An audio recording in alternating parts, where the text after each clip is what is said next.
आइए थोड़ी सी बात करते हैं स्कोप्स के ऊपर। स्कोप्स क्या होता है?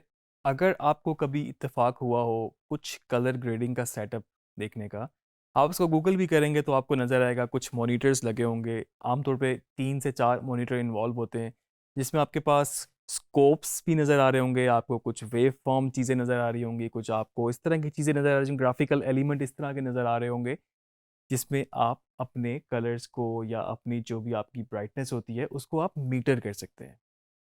ये स्कोप्स जो होते थे पहले ब्रॉडकास्टिंग में आपको फिजिकल फॉर्म में भी नज़र आते थे। आमतौर पे मास्टर कंट्रोल रूम में आपको ये स्कोप्स नज़र आते थे। और उसके अलावा जब अब ये कलर ग्रेडिंग में डिजिटल मॉनिटर्स इन्वॉल्व हो गए हैं, डिजिटल सॉफ्टवेयर्स इन्वॉल्व हो गए हैं, तो अब ये स्कोप्स भी आपको डिजिटली नज़र आते हैं। ये स्कोप्स वैसे तो खुद तो ऐसा कुछ काम उस तरह से नहीं करते कि कुछ इस पे चेंज कर रहे हो। आप अपनी ही जो इफ़ेक्ट्स हैं, जो अपना आपका लुमेट्री पैनल है या कोई भी इफ़ेक्ट आप यूज़ कर रहे हैं, उसकी वैल्यूज़ को चेंज करने से क्या इम्पैक्ट हो रहा है, तो उसको डिजिटली आपको वहाँ पर वो दिखाते हैं कि कितना इसमें परसेंटेज चेंज हो रही है, या कौन सा कलर कितना है, कौन सी ब्राइटनेस कितनी ज़्यादा है, किस तरह से आप उस पे काम कर सकते हैं। प्रीमियर के अंदर लुमेट्री जो आपका पैनल है कलर ग्रेडिंग का, उसके अंदर बाकायदा ये स्कोप्स मौजूद हैं।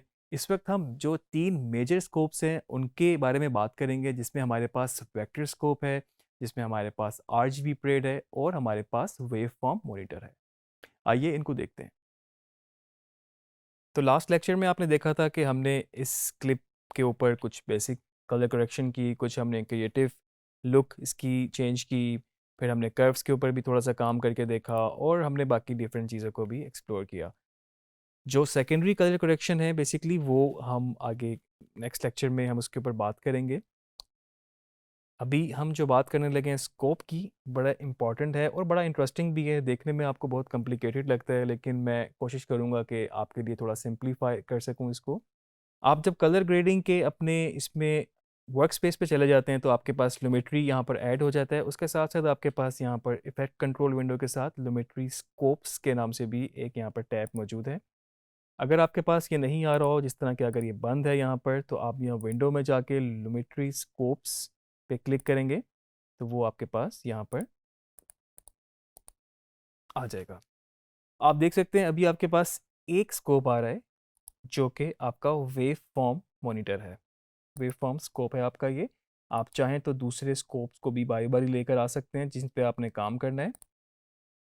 और उसके अलावा आप चाहें तो यहाँ पर आपके पास कुछ प्रीसेट्स भी मौजूद हैं कि जो कि आपको 2 चाहिए, 3 चाहिए या फिर आपको मल्टीपल चाहिए तो वो एक साथ आपको दे सकते हैं। इस वक्त हम बारी बारी देखते हैं। हमारे मेन इस वक्त जो इस वक्त स्कोप्स हैं जिनके ऊपर हमने बात करनी है वो है वेव फॉर्म, परेड, RGB और वेक्टर स्कोप। सबसे पहले मैं वेक्टर स्कोप की बात करता हूँ और इसके साथ साथ मैं बाकियों को बंद करता हूँ ताकि आपको बेहतर तरीके से नज़र आ सके। तो वेक्टर स्कोप जो है बेसिकली मेरे पास एक ऐसा मॉनिटर है, एक ऐसा स्कोप है जो इस वक्त मुझे सैचुरेशन बता रहा है और मुझे वो उसकी इंटेंसिटी बता रहा है।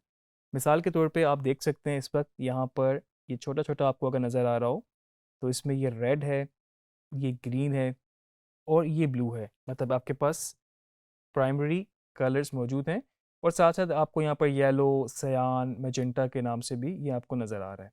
जहाँ पर मेरा CTI होगा मुझे उस जगह की वो सैचुरेशन और उसकी इंटेंसिटी बताता रहेगा। मैं किसी और क्लिप के ऊपर जाता हूँ, इस वक्त आप देख सकते हैं कि अगर मैं इस क्लिप के ऊपर गया हूँ, आप देख सकते हैं कि इस वक्त इसकी शक्ल बिल्कुल बदलती जा रही है।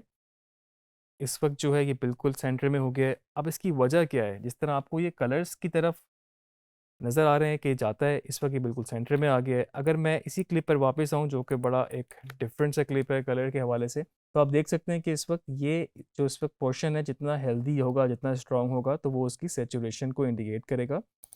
मिसाल के तौर पे मैं बेसिक कलर करेक्शन में जाता हूँ और इसकी सेचुरेशन को 0 कर देता हूँ, तो आप देख सकते हैं कि यहाँ पर ये एरिया बिल्कुल कम हो गया। बल्कि इससे भी बेहतर ये है कि मैं इस इफेक्ट को रीसेट करता हूँ यहाँ से, और आप देख रहे हैं इस वक्त ये जो अमाउंट है सैचुरेशन की इस वक्त ये इस तरफ इंडिकेट कर रही है जो कि ब्लू और सयान के बीच में है। और आप देख सकते हैं इस वक्त ये भी ब्लू और सयान है। तो इस वक्त इस इमेज को देखे बगैर हो सकता है आपका मॉनिटर वो कलर्स ना दिखा रहा हो, आप इस मॉनिटर अपने इस स्कोप को देख के बता सकते हैं कि इसमें सैचुरेशन मौजूद है, इसमें कलर्स हैं एक हेल्दी, और वो ब्लू और सयान की तरफ जा रहे हैं। अगर यही क्लिप आपका येलो की तरफ होता जो कि मैं इसको फिजिकली यहाँ से करने लगा हूँ, आप देख सकते हैं कि ये इसको मैं येलो की तरफ ले गया हूँ। तो इस वक्त पूरी जो सैचुरेशन आपकी जो इस वक्त स्कोप के अंदर जो ब्लू और सियान की तरफ थी वो इस वक्त रेड और येलो के बीच में हो चुकी है, और आपको ये नज़र भी आ रहा है कि इसमें इंटेंसिटी जो है सैचुरेशन कितनी है। इसकी सैचुरेशन को मज़ीद गेन करते हैं तो आपको पता चलेगा कि वो आपको और स्ट्रॉन्ग नज़र आ रहा है, मतलब कलर्स और बढ़ चुके हैं। और वही सैचुरेशन को अगर हम कम करेंगे, इस वक्त मैंने सैचुरेशन कर दिया 0, कलर यहाँ ब्लैक एंड वाइट है, और ये एरिया जो आपका बिल्कुल एक छोटे से डॉट की शक्ल में बन गया है। इसका मतलब ये है कि इस वक्त यहाँ पर कलर्स मौजूद ही नहीं है। इसकी बड़ी बेहतरीन एग्जांपल मैं आपको यहाँ पर इस तरीके से भी दे सकता हूँ। इसमें आपके पास बार्स एंड टोन्स जो कि कलर बार्स होती हैं आपके पास, इसको मैं यहाँ से ओके करता हूँ और ये प्रोजेक्ट विंडो में आपके आ गई हैं। इसको मैं टाइमलाइन पर लेकर आता हूँ। तो बेसिकली आपने अक्सर इस तरह का ये स्क्रीन देखी होगी। पहले नॉर्मली जब टीवी की ट्रांसमिशन शुरू होती थी तो ये कलर बार चल रहे होते थे, और कभी हम लोगों ने शायद नोटिस ना किया हो, इसका एक बड़ा स्पेसिफिक पर्पस होता था।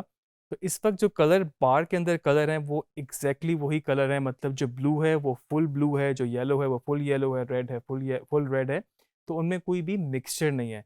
तो आप देख सकते हैं यहाँ पर आपको जो छोटे छोटे डॉट नज़र आ रहे हैं, ये इस वक्त इंडिकेट कर रहे हैं इस चीज़ को कि इसमें ये कलर्स मौजूद हैं, क्योंकि इसमें ये सारे कलर्स मौजूद हैं। चले मैं इस कलर बार को ही छेड़ के देखता हूँ, जिसको मैं ब्लू की तरफ लेके जा रहा हूँ। तो आप देख सकते हैं कि इस वक्त आपकी सैचुरेशन इस तरफ जा चुकी है, और बाकी कलर्स भी अपनी जगह से हिल चुके हैं। इसका मतलब क्या है कि जो येलो था, टिपिकल एग्जैक्ट येलो, वो अब येलो नहीं है, और वो उसके साथ थोड़ा सा मिक्स होकर वो ग्रीन की तरफ चला गया, और बाकी कलर्स भी अपनी भी जगहों से हिल चुके हैं। सैचुरेशन भी इसकी मैं कम करूंगा तो आप देख रहे हैं कि वो सारे डॉट, वो जो सारे कलर्स थे, वो बिल्कुल ब्लैक एंड वाइट हो चुके हैं। ये आप अपने स्कोप को देख सकते हैं। इसको हम रीसेट करते हैं तो वापस ये कलर्स की तरफ आ गए।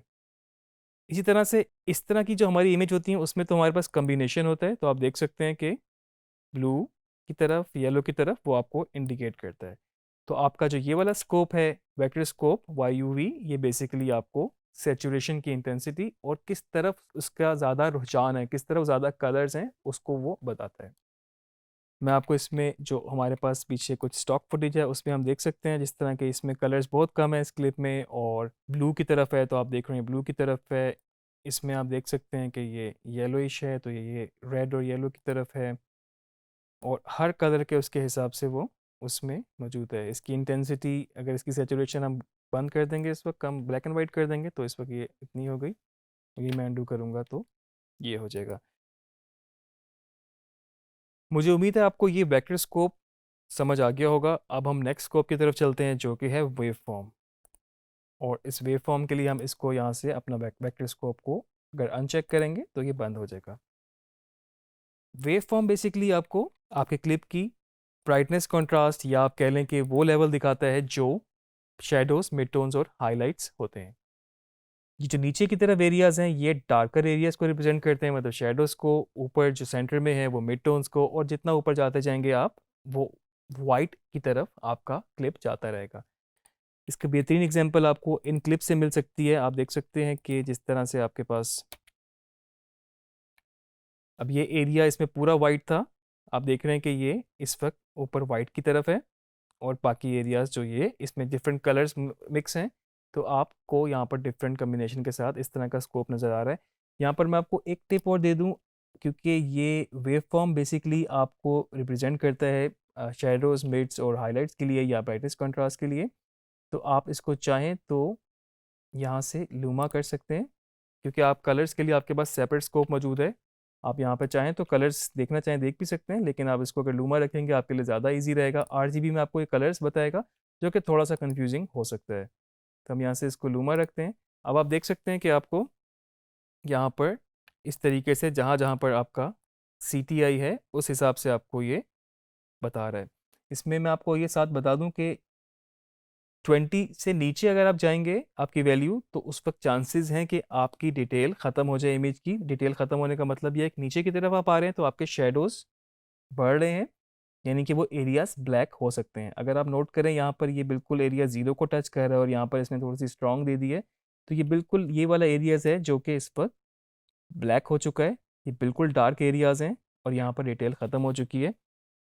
और इस तरीके से अगर कोई एरिया ऐसा होगा जिसमें वाइट की तरफ होगा, जिस तरह ये एरिया आपका वाइट है और इसमें डिटेल उड़ चुकी है, इतना वाइट है कि डिटेल उड़ चुकी है, तो आप देख सकते हैं कि इसने यहाँ पर आपको एक लाइन बना दी है और आपको स्ट्रॉन्ग सिग्नल नज़र आ रहे हैं कि अब इसकी डिटेल उड़ना शुरू हो गई है या उड़ चुकी है।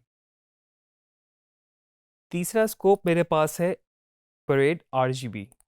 वेवफॉर्म को बंद करते हैं तो आप देख सकते हैं कि ये आपको रेड ग्रीन ब्लू इन तीनों का कॉम्बिनेशन बता रहा है कि इसमें कितना रेड है, कितना ग्रीन है, कितना ब्लू है। आप देख सकते हैं इसके साथ भी वही वैल्यूज़ हैं जो कि आपके पास वेवफॉर्म मॉनिटर में थी।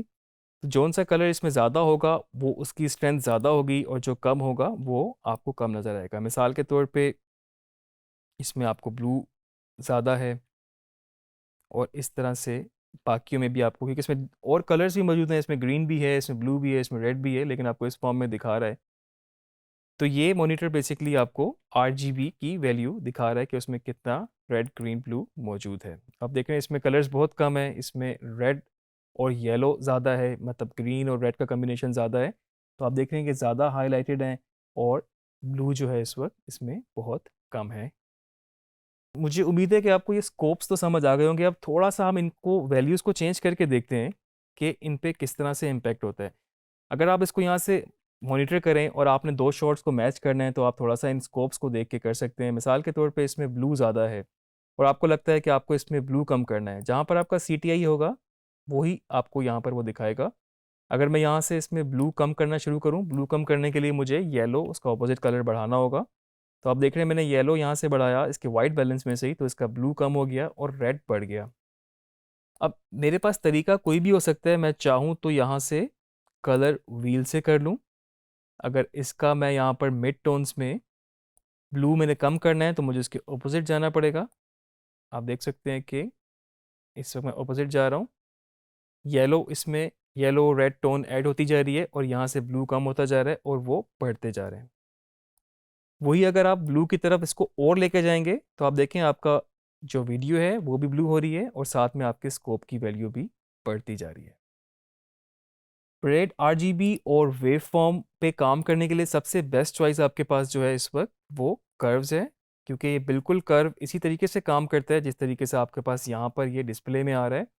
क्योंकि ये ऊपर वाले एरियाज जो थे ये सबसे ज़्यादा हाईलाइटेड एरियाज थे, इसी तरह से मिड्स और फिर शेडोज़। अगर आपको इनके शेडोज़ पे काम करना है तो आप देख सकते हैं कि इस वक्त मैं सिर्फ शेडोज़ को छेड़ रहा हूँ, तो यहाँ से फिजिकली सिर्फ शेडोज़ पे ज़्यादा इम्पैक्ट हो रहा है। अब देखें मैंने शेडोज़ को गिरा दिया बिल्कुल, इस वक्त कलर्स बिल्कुल जा चुके हैं और आपके मॉनिटर में भी कलर जा चुके हैं। इनको बढ़ाता हूँ दोबारा, मिड से मैं इसको उठाता हूँ, तो आप देख रहे हैं कि आपके कलर्स बढ़ रहे हैं और आपको यहाँ से नज़र आ रहा है। तो अगर आपको दो शॉर्ट्स को भी आपस में मैच करना हो तो ये आपके पास बेस्ट तरीका होता है। थोड़ी सी इन वैल्यूज़ पे नज़र रखने के साथ साथ आपको अपनी आँख को भी उस तरफ देखना है, जो आपका कंटेंट है वो किस तरफ जा रहा है, जो आपका विजुअल है वो किस तरफ जा रहा है। तो आपको थोड़ा सा मैकेनिकली और थोड़ा सा एस्थेटिकली ज़रा अपने आप को ट्यून करना पड़ेगा कलर ग्रेडिंग के लिए। और अगर इसी आरजीबी को मैं बंद करता हूँ और वेव फॉर्म खोलता हूँ तो आपको बिल्कुल उसी तरीके से नज़र आएगा कि ये एरियाज़ अगर मुझे ब्लैक्स पे करना हो तो आप देख रहे हैं कि वहाँ से ब्लैक एरियाज़ शेडोज़ जो हैं बेसिकली वो मज़ीद, अब आप देखेंगे जब ये बिल्कुल ब्लैक हो जाएगा तो यहाँ पर आपको ये लाइन जो है एक स्ट्रॉन्ग सी नज़र आनी शुरू हो गई है। अगर इसको मैं ऊपर उठाता हूँ आप देख रहे हैं कि अब वो इस वक्त शेडोज़ जो हैं वो ऊपर जा चुके हैं, नीचे की तरफ ब्लैक एरियाज़ रहे ही नहीं, यहाँ पर आपको ब्लैक एरियाज़ नज़र नहीं आ रहे। और इसी तरीके से मिड से आप ओवरऑल इसको कम और ज़्यादा कर सकते हैं। अगेन आपको जब दो शॉट को मैच करना हो आप इसको देख के इजीली इस पे काम कर सकते हैं। इसी तरह से जो बाकी हमारा स्टॉक शॉट है उस पर हम थोड़ा सा देखते हैं कि हम क्या इस पर चेंजेस कर सकते हैं। अब जिस तरह के आप देख सकते हैं कि मेरे पास ये एक पानी का शॉट है, इसमें आपको ये इसके ब्लैक मेड्स और वाइट्स इस तरह नज़र आ रहे हैं। तो अगर मुझे लगता है कि मुझे इसको थोड़ा सा शेडोज़ बढ़ाने हैं क्योंकि ये बहुत ज़्यादा शेडोज़ इसमें कम हैं और बीच के जो मिड्स और हाईलाइट ज़्यादा हैं, तो मैं शेडोज़ पे थोड़ा सा काम करूँगा। मैं इसको थोड़ा सा, आप देख रहे हैं कि शेडोज़ इसमें डार्कर एरियाज़ ऐड होते जा रहे हैं और आपके स्कोप से भी आपकी वैल्यूज़ नीचे आपको नज़र आ रही हैं। और उसी तरह से अगर मैं इसकी हाइलाइट्स बढ़ाऊँगा मिड टोन्स में से तो हाइलाइट भी बढ़ रही हैं, मिड टोन्स भी बढ़ रही हैं।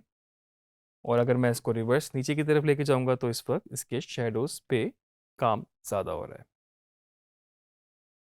एक चीज़ मैं फिर से रिमाइंड करूँ, जिस एरिया की डिटेल सोर्स फाइल में ही उड़ चुकी है, मिसाल के तौर पे वो वाइट हो चुका है या फिर वो ब्लैक हो चुका है, तो उसको आप पोस्ट में फिक्स नहीं कर सकते। अगर तो न्यूट्रल सा है, बीच में है, थोड़ा सा शेडोज़ मतलब इतने हैं कि आपको नज़र भी आ रहा है, तो फिर तो आप उसको बिल्कुल कर सकते हैं। लेकिन इस केस में मैं शेडोज़ को बिल्कुल जितना भी उठा लूँगा, तो आप देख रहे हैं कि ऊपर उसके वो लेयर आ जाएगी, लेकिन इसमें डिटेल नहीं आई। जो शेडो यहाँ पे पड़ा हुआ था, जो यहाँ पर ब्लैक एरियाज़ थे, वो उसमें डिटेल नहीं आएगी। और इसके ऑपोजिट जो वो एरियाज़ थे जिनमें थोड़ी-सी मतलब शैडो है लेकिन थोड़ी डिटेल है, तो उस पे काम करने से आपको उसमें थोड़ा चेंज नज़र आएगा। लेकिन इन एरियाज़ पे आप बिल्कुल उस तरह से नहीं कर सकते। अगर मैंने यहाँ से मिड टोन्स उठाया है, तो अभी भी वो एरियाज़ जो हैं डिटेल आपको नज़र नहीं आएगी। तो ये चंद स्कोप के ऊपर हमने इस वक़्त जो काम किया है, आपने देखा होगा किस तरीके से आपकी वैल्यूज़ चेंज होती हैं। आपको थोड़ी-सी प्रैक्टिस के बाद आपसे स्कोप्स रीड करना आपके लिए आसान हो जाएगा और साथ में आपने अपनी नज़र अपने कंटेंट पे भी रखनी है कि वो कितना जा रहा है। प्रैक्टिस करेंगे तो आपको पता चलेगा किस चीज़ पे काम करने से, किस तरह से शैडोज़ पे काम करने से आप डार्कर एरियाज़ पे काम कर सकते हैं या फिर उसी के साथ ग्रे एरियाज़ या फिर जो वाइट एरियाज़ हैं उनके ऊपर काम कर सकते हैं। तो हमेशा की तरह मैं आपको जिस तरह कहता हूँ, प्रैक्टिस बहुत ज़रूरी है। आप प्रैक्टिस करते जाएँगे, नई-नई चीज़ें आप एक्सप्लोर करते जाएँगे। इसी के साथ-साथ इस लेक्चर को हम एंड करते हैं और नेक्स्ट लेक्चर में हम बात करेंगे सेकेंडरी कलर करेक्शन की। वो भी बहुत इंटरेस्टिंग टॉपिक है। आप फर्दर इसकी प्रैक्टिस करें और नेक्स्ट लेक्चर में इंशाल्लाह फिर मिलते हैं।